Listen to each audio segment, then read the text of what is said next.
Monsieur le ministre des Infrastructures, des Transports terrestres et du désenclavement, Monsieur Mansour Faye, Mesdames, Messieurs les ministres, Excellences, Monsieur l'ambassadeur de la Chine au Sénégal,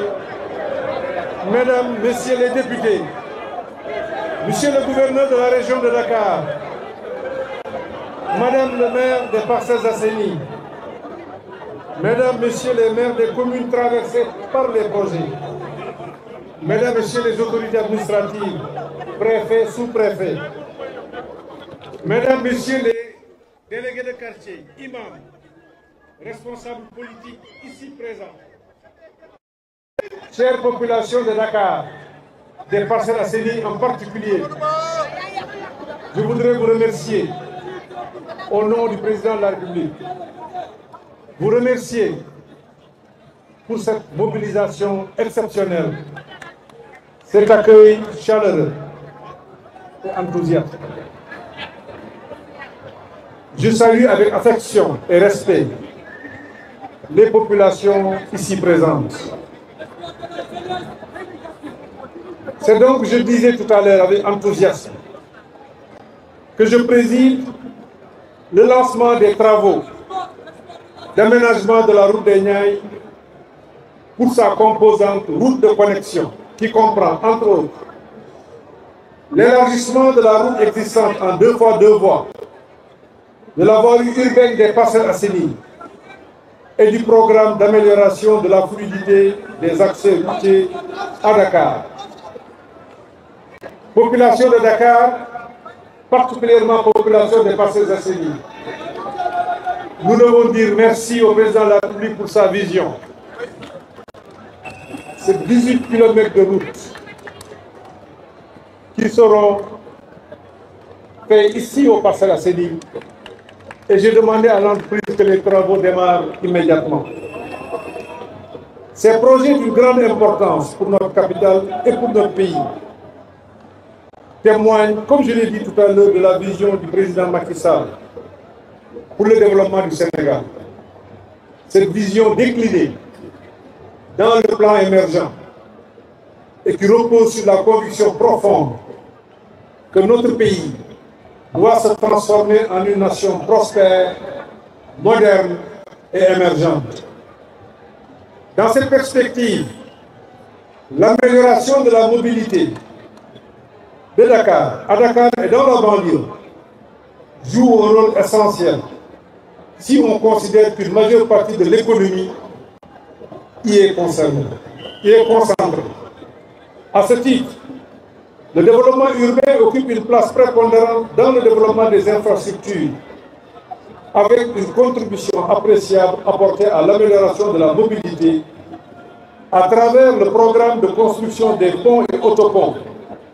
Keur Gorgui, Saint-Lazare, Rond-Point Yoff, Lobat Fall, Rond-Point Cambérène déjà terminé ou ouvert à la circulation, le prolongement de la VDN en autoroute et le BRT. Concernant le BRT, notre pays va très bientôt démarrer l'exploitation commerciale avec un parc de 158 bus spéciaux, 100% électriques, qui seront alimentés par voie solaire. C'est donc une première mondiale. Le BRT permettra de transporter plus de 300 000 passagers par jour, sans pollution, avec Internet à bord et dans les meilleures conditions de sécurité, de confort et de régularité. À l'image du TER qui relie la gare de Dakar à Diamniadio est prévu pour atteindre l'aéroport international Blaise Diagne d'ici très bientôt, ainsi que les villes de Thiès et Mbour. Mesdames et messieurs, la cérémonie qui nous réunit aujourd'hui concerne le lancement des travaux d'aménagement et d'élargissement de la route des Niayes et le programme d'amélioration des accès routiers à Dakar. Ces deux projets sont financés par le gouvernement du Sénégal avec le concours de la République populaire de Chine à travers la Banque de développement de Chine pour un coût de près de 110 milliards de francs CFA. C'est l'occasion pour moi d'exprimer, au nom du président de la République, son Excellence M. Macky Sall, nos remerciements à l'endroit de son ami, le président Xi Jinping et le peuple chinois pour leur soutien précieux au financement de ces deux importants projets et de bien d'autres auparavant. Je peux citer les autoroutes Ila Touba, AIBD Mbour-Thiès, le pont Nelson Mandela de Foundiougne.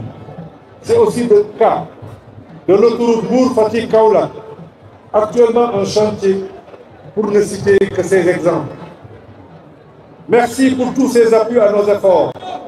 qui contribuent assurément à dessiner le visage du Sénégal de nos rêves et de nos ambitions. Mesdames et messieurs, les travaux d'aménagement de la route des Niayes consistent à l'élargissement et à l'aménagement de la route des Niayes, rond-point Liberté 6, à la station de Shell de Keur-Massar, en deux voies sur un linéaire de 23 km, y compris la construction de 47 km de voiries urbaines en pavé, la construction d'ouvrages d'art, la mise en place de caniveaux pour l'assainissement routier, l'éclairage public et l'aménagement paysager. Pour la zone des parcelles assainies, le projet a prévu la réalisation de 18 km de voiries éclairées et assainies avec des aménagements paysagers pour améliorer le cadre de vie des populations. Le projet d'élargissement de la route des Niayes comporte aussi un important programme de routes de connexion à travers Pikine, dont la traversée, la réhabilitation de la route Taliboumak, Taliboubès et surtout l'élargissement en deux voies de la route Icotaf pour offrir un meilleur cadre de vie aux populations. Concernant le programme d'amélioration de la fluidité des axes routiers à Dakar, les travaux concernent la construction d'ouvrages pour améliorer la sortie de l'autoroute vers la Padoue, l'élargissement de la route Padoue-Cissesse en 2 fois 3 voies, y compris l'aménagement paysager et la mise à niveau de la route jusqu'à l'aéroport Léopold Sédar Senghor. L'objectif de ce programme est de trouver une solution durable pour décongestionner le trafic à Dakar, améliorer la mobilité urbaine au niveau des villes de Dakar et Diamniadio, faciliter la liaison entre les deux villes et le raccordement à l'aéroport de Diass. Mesdames et messieurs, les travaux que nous lançons aujourd'hui sont le fruit de notre engagement résolu à réaliser la vision du président de la République Macky Sall pour un Sénégal émergent. Il témoigne de notre volonté de développer des infrastructures de transport de qualité, capables de répondre aux besoins de notre population et de soutenir le développement économique de notre pays. C'est l'occasion pour moi de féliciter le ministre des Infrastructures. Monsieur le ministre Mansour Faye, je voudrais vous féliciter. Je vous disais ce matin, depuis plusieurs mois, chaque fois que je porte un casque, c'est soit pour poser une première pierre, soit pour voir avec quoi des travaux déjà en cours. Félicitations pour tout ce que vous faites. Je félicite aussi le ministre des Finances, le ministre de l'Économie, le directeur général de l'AGEROUTE et l'ensemble des équipes de l'AGEROUTE. Monsieur le secrétaire général, ici présent, je voudrais aussi que vous transmettiez mes félicitations et mes encouragements à monsieur le directeur général. J'ai pensé que nous sommes une équipe unie. Je peux passer par le ministre pour vous féliciter, mais aussi je peux passer par le personnel de l'AGEROUTE pour féliciter le ministre et l'encourager, parce que sans vous, ces travaux n'auraient pas vu le jour. J'adresse aussi mes félicitations aux entreprises CSE, Henan Chine et la China First, et les exhorte à veiller au respect de la qualité et des délais d'exécution des travaux et privilégier l'emploi local. Je l'ai dit aux entreprises tout à l'heure, je souhaite que les localités traversées par ces projets que les entreprises recrutent au niveau de ces localités-là. Cela est extrêmement important. Je demande au ministre Mansour Faye de surveiller cela particulièrement. Le président Macky Sall veut un développement inclusif. Il veut que vous participez au développement. Ça commencera par les travaux à la base. Il faut que vous y soyez pour que demain vous puissiez les surveiller, les encadrer, les entretenir. Cela me semble être important. Rendez-vous donc pour d'autres chantiers, d'autres inaugurations. Le temps de l'action continue pour un Sénégal émergent dans l'équité territoriale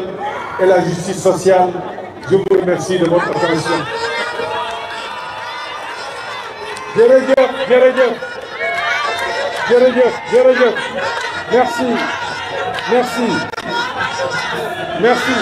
Merci. Monsieur le ministre Mansour Faye, maa ngi lay nuyu di la dalal fii ci Parcelles Assainies. dëgg la yaa organisé fii dëgg la yàq say service yii nañu dalal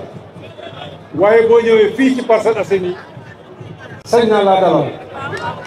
may nuyu madame le maire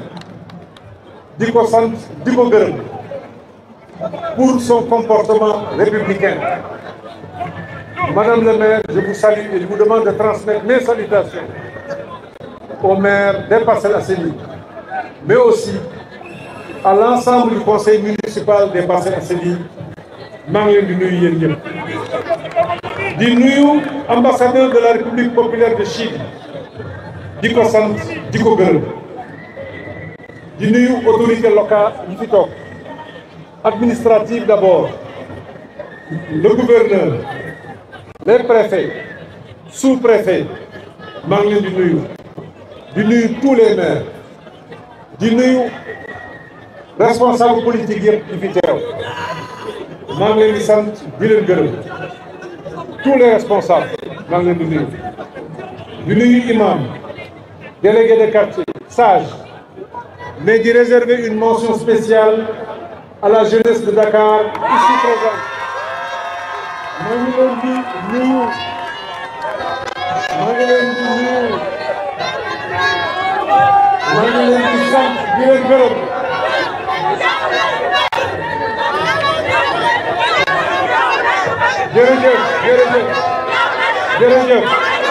jërëjëf.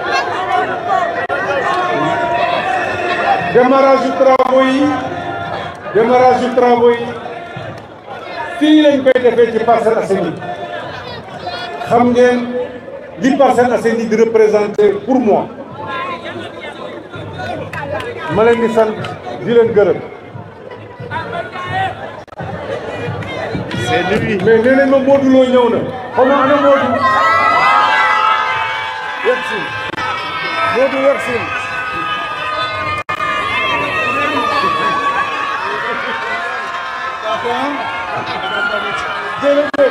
jërëjëf Modou Lo sama Papa Sow na nga def. félicitations merci. alors félicitations. naka mu. xam nga Parcelles Assainies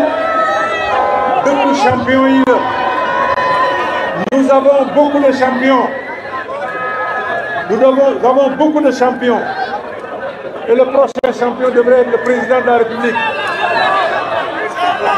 moo tax.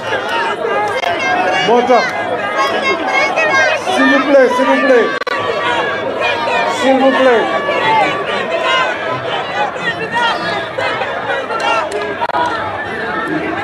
Je disais, ñun waa Parcelles Assainies, mais au-delà de Parcelles Assainies, ñun waa région de Dakar yoreel nañu njukkal président Macky Sall. waa Sénégal yëpp yoreel nañu ko njukkal. la nga xam ni def na ko ci Sénégal. projet ak programme yi nga xam ni am na ko ci Sénégal. s'il vous plaît projet ak programme yi nga xam ne am na ko ci biir Sénégal te yéeneem mooy ñu mottali ko yéeneem mooy ñu yokk ko yéeneem mooy ñu accéléré ko kon ñun waa Parcelles Assainies ñun waa Ndakaaru ñun waa Sénégal yëpp war nañ ko delloo njukkal ne ko jërëjëf ndax liggéey bi nga xam ni ñu ngi koy tàmbali du liggéey bu ndaw xam nga liggéey boo koy def dañ koy teg ci yoon dañoo commencé par tali yi nga xam ni dafa stratégique mooy autoroute VDN yu mel noonu bu pare ñu commencé pont yi ak autopont yi mais ku xam Ndakaaru bu baax boo jógee fii ci buntu Pikine pour nga ñëw Parcelles Assainies dafay jafe boo demee ba Patte d'Oie doo mën a dugg Patte d'Oie ci autoroute bi ñëw Yoff liggéey bii nga xam ne ñu ngi koy lancé tey mooy liggéey bi nga xam ne day tax loolu yëpp ñu mën ko saafara yokk tali yi fi amoon 2 fois 2 voies ñu def ko 3 fois 2 voies gën ko yaatal mais xam ngeen ni boo nekkee fii ci biir Parcelles Assainies exemple la moo xam ne unité 16 nga dëkk bëgg rek ñëw fii ci Dior xam ngeen ni tali yi dafa yàqoon wala boog amuloon tali moo tax Parcelles Assainies tali yi fi nekk yëpp laa wax boo jógee rond point Case ba HLM Grand Médine tali yëpp dinañ ko reprendre ci biir bu gàtt tali 26 mais du Parcelles Assainies rek la ñuy def boo jógee rond point Case ba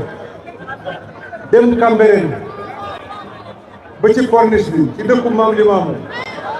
monsieur le maire de Cambérène na sa xel dal yàgg nañu waxtaan liggéey kenn du ko yàkkamti da nga koy étudier teg ko ci yoon ba bëgg koo def tàmbali ko nit ñi mën nañoo yàkkamti nit ñi mën nañ di wax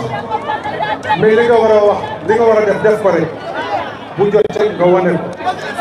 mais monsieur le maire de Cambérène du ci yow rek lay yem bu ñu jógee unité 26 dañuy dugg biir Grand Yoff liggéey Grand Yoff ni ñu defaree Parcelles Assainies bu ñu jógee Grand Yoff dem Castor Derklé ba rond point Liberté 6 xam ngeen nag ci diggante bi BRT bi ñu ngi fiy jaar loolu yëpp étudié nañ ko bu ñu jógee ci BRT bi dañuy wàcc Grand Dakar moom quartier Nambal mu am liggéey yoo xamante ni dafay jógee Plateau ñëw Médina dem vers Colobane mën nañu wax ni du ñu bàyyi benn commune ci biir département Dakar mais xam ngeen ni dama ne rond point Case bi kon fii la ñuy jógee dem golf lay jógee war a dem Pikine moo tax bi ma gisee tout à l'heure le maire Mamadou Gueye de Djiddah Thiaroye Kaw mu ne ko Mamadou sois tranquille li ma wax ci tali ñetti mbaar jàpp nañ ko président Macky Sall approuvé na ko ñu ngi ci programme bi nga xam ni ñu koy déroulé kon boo demee nga dalal xel waa Pikine nga ne leen li jógee Icotaf dem ba Kër Massar en passant par Thiaroye par Yeumbeul par Mbao route de Mbour fàttewuñu fenn kon programme bi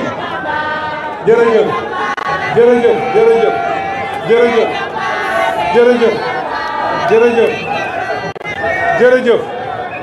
du programme boo xam ni xalaatuñu ko du programme boo xam ni waajuñu ko li fi andi ambassadeur de Chine daa tekki ni yëpp mot na ñun bokkuñu ci ñi nga xam ni dañ leen di dig loo xam ne xamuñu ko di leen wax loo xam ne mënuñu ko lii ñuy def Parcelles Assainies yéen a taxaw laaj ma ko ci koor bi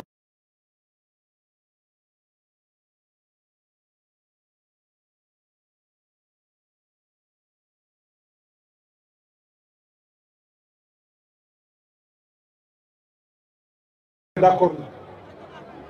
ñu yebal ministre des finances ministre de l'économie ñu uti alal ji ñëw kon keneen ku mën a am beneen programme xam leen ni kon ay naxaate la ndax programme da ngay def d'abord li askan bi bëgg li askan bi bëgg mooy bi ma ñëwee li ma leen laaj lan ngeen soxla ngeen ne ma lii la ñu soxla ngeen ne ma am ngeen problème mu assainissement dëgg la bi projet de Parcelles Assainies bi ñu koy lancé en 1976 amoon na assainissement mais fi mu nekk fi nit ñi toll ak fi Parcelles Assainies toll ak ambition bi nga xam ni am nañ ko ci Ndakaaru am ko ci Parcelles Assainies am ko ci Sénégal lii nga xam ni am na fi xeeb nañ ko danañ ko yokk Sénégal yëpp nag programme yi fi am du am benn programme boo xam ni du ñu dem ba ci askan wi nee leen lan ngeen bëgg gis ngeen ma fan yi passé ma ànd ak président Macky Sall mu yóbbu ñu fépp ci biir Sénégal ñu def 4 régions dajale askan bi nee leen li ngeen bëgg président nee leen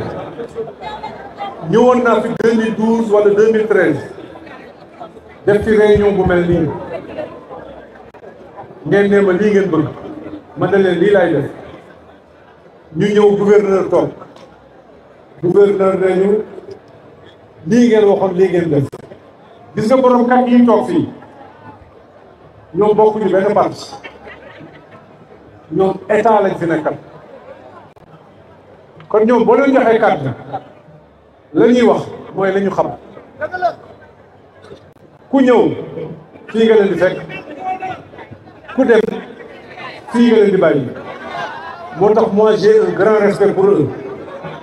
j'ai un grand respect pour les grands commis de l'État j'ai un grand respect pour les fonctionnaires de ce pays je vous salue je vous respecte xam ngeen ni bu ma leen ko waxee dëgg la ci man ndax it bokk nañu ay jaar-jaar te vous avez pu juger sur le terrain kon ñoom ñoo ñuy wax ñoom li ñuy wax mooy yéen li ngeen bëgg kon bu ngeen amee koo xamante ni daf leen di wax lii ngeen bëgg dinaa leen ko defal mais programme politique bu dul bay gën a cohérent loolu loolu mooy programme politique bu inclusif s'il vous plaît jërëjëf jërëjëf jërëjëf jërëjëf loolu mooy s'il vous plaît dinaa jox ko wax après xaaral tuuti rek loolu mooy programme politique boo xam ne c'est inclusif ku mu neex tëju sa biir néeg woo ay say xarit ñu aligné la ay proposition yoo xam ne c'est pas faisable c'est pas cohérent mais li ñu koy bindee dafay rafet man nag li ma leen di wax mooy yéen li ngeen bëgg li ngeen laajte tey jii les jalons de l'émergence sont posés pour le Sénégal en lançant le plan Sénégal émergent. Le président Macky Sall a posé les fondamentaux à travers sa vision. Posé na fondement bi dëgër na am na ci ay néeg yu bari li ma ko waxee sànq am na nag néeg yu ñu war a yeggal war na it gën a dëgëral fondement bi pour yokk ci beneen étage parce que nag ku yokkul wàññi loolu la wala foox te ñu dañu bëgg mu yokk kon dama bëgg ngeen xam ni ci quinquennat bii ñuy dugg on va mettre l'accent sur le développement du capital humain. su ma nee capital humain néew ma dañuy bàyyi infrastructure déedéet lépp luñ doon defal ndaw yi wala lépp loo xam ne ndaw yi dañ ko doon jariñoo dinañ ko yokk parce que Sénégal boo xoolee li recensement bi joxe mooy yéen mooy ñi nga xam ne amuñu 35 ans ñeenti Sénégalais yu ngeen jël ñett ñi ci yéen lañ bokk kon yéen vous êtes l'avenir mais avant d'être l'avenir vous êtes le présent loolu moo tax dès 2024 je dis dès 2024 jërëjëf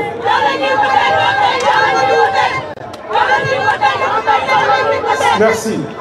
dès 2024 laa wax lépp loo xam ne dañ ko doon nattal jeunes yi moo xam ci njàng la moo xam ci pàcc la moo xam surtout ci liggéey la moo xam surtout ci liggéey la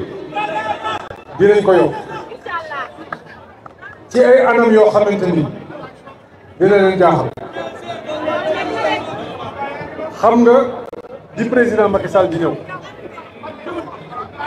xëy na yéen ay xale ngeen woon ñenn ci yéen mais boobu courant amul ci Sénégal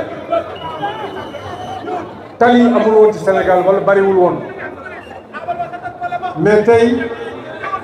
courant am na yoon yi am na kon andi fi ay entreprise ñu liggéey jox xale yi liggéey ut ay école de formation yi xale yi mën cee nekk loolu yomb na ku mu neex installé wu Parcelles ku mu neex dem installé wu Diamniadio ku mu neex dem ba Louga ndax foofee dem tali boo xam ne dafa nooy nepp mel ni lexu liir day daw rek monsieur le maire day daw rek kon ni ma leen ko waxee ni ma leen ko waxee kon formation bi ak outil liggéey bi dina yomb te dinañ ko am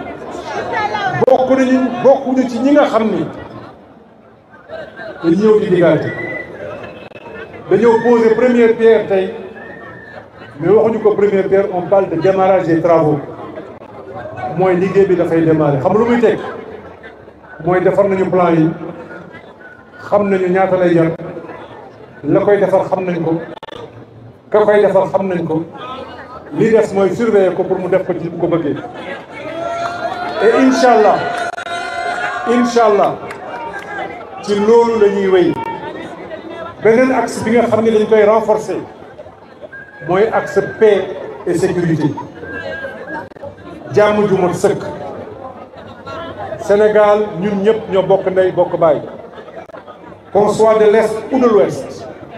du nord ou du sud ñun ñoo bokk lépp qu'on soit musulman ou non ñoo bokk lépp loolu danañ ko dollee sàmm les fondements de la liberté et de la démocratie dinañ ko dollee sàmm la sécurité oui je salue les forces de défense et de sécurité je le fais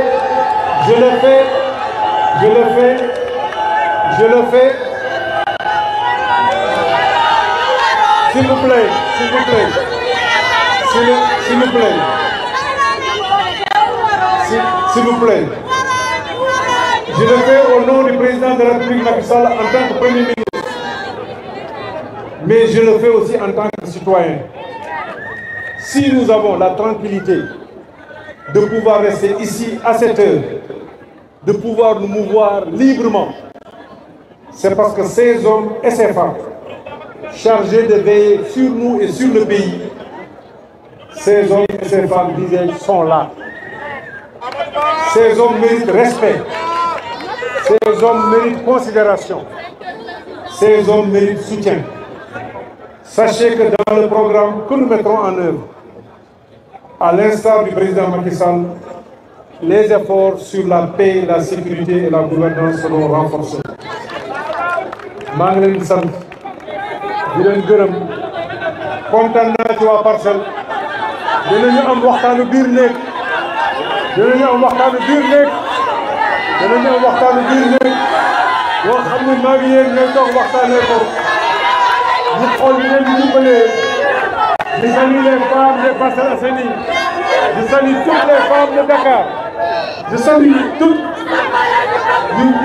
je salue toutes les femmes des Parcelles Assainies, les femmes de Dakar, les femmes du Sénégal. Ces femmes sont dignes, elles sont dignes,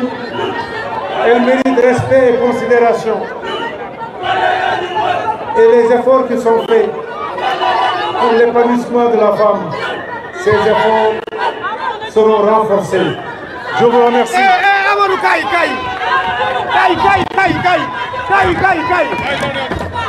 Amadou Ba